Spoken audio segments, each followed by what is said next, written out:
I'm extremely happy.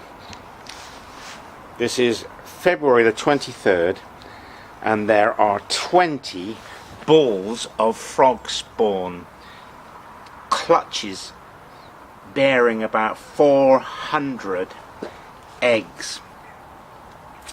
So that's about 8,000 tadpoles to feed. The tadpoles will hatch and hopefully I'll be able to save as many lives as possible by eliminating predators. The predator that I've got to focus on are newts, because they crawl around the garden and come into this pond and they'll eat jelly and they'll eat the tadpoles. There's about 25 frogs in here and they're doing a damn good job at concealing themselves. I've got the pump running to aerate the water. You can see the pollution here in this form of froth.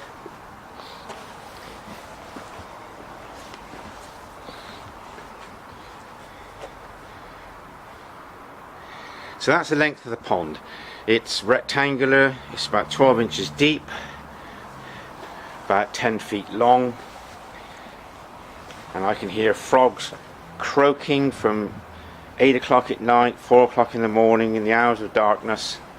And strangely enough, some frogs leave the pond and they hop around on the patio, and sometimes I feel compelled to lift them up and put them here so they can see the water and orientate themselves with the garden.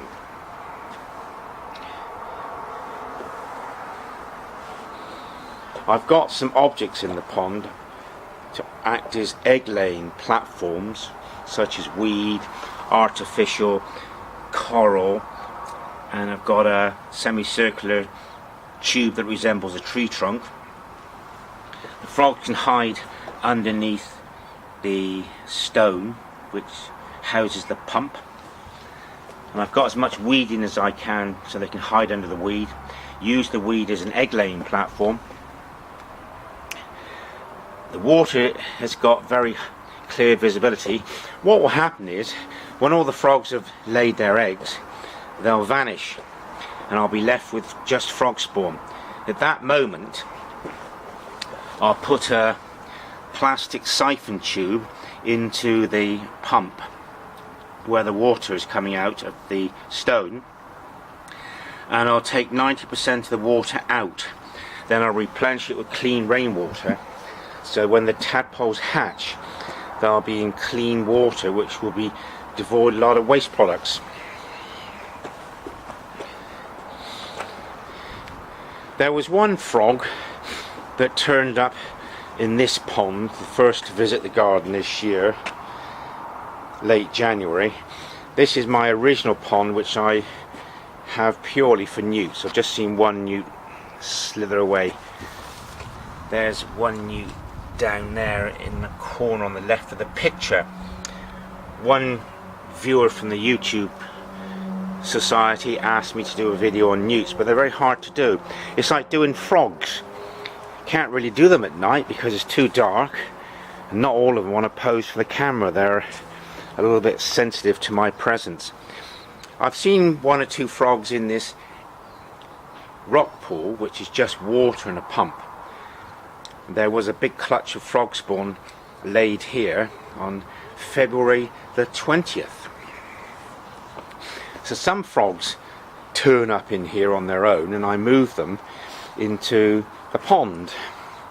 Perhaps I don't have to, because the croaking by the males will notify other frogs in the area where they're going to congregate and have fun. Now the frog spawn taken out of that rock pool, I then use it for the exhibition tank. And a couple of years ago I made a video of the life cycle of amphibians which has got hundreds and hundreds of views, and this is where it's all started. So this video today is the pre-hatching of frog spawn, because the frog spawn video I did a few years ago had the eggs opening out. This is the round balls. So I'm very pleased that having a bungalow garden with other bungalows in the area, that the frogs are turning up here every year in greater numbers. They're doing a damn good job at being concealed during the day, but at night I can shine a torch on them and some of them will scatter. And you know that phrase, box full of frogs. Once one frog gets frightened and swims around, it agitates all the others, and you get about 10 frogs all scuttling around this pond. This pond is full of life in the hours of darkness, and it was a great investment, a great source of pleasure. And this year I won't have to augment the tadpole population of this pond by going out looking for frog spawn at Chew Valley Lake. So this is Michael Turner, the great lover of amphibians. This is the same garden that I had newts and frogs in when I was a boy. So part of my interests of life have not changed. I hope this will inspire you to develop a garden which will attract wildlife such as amphibians.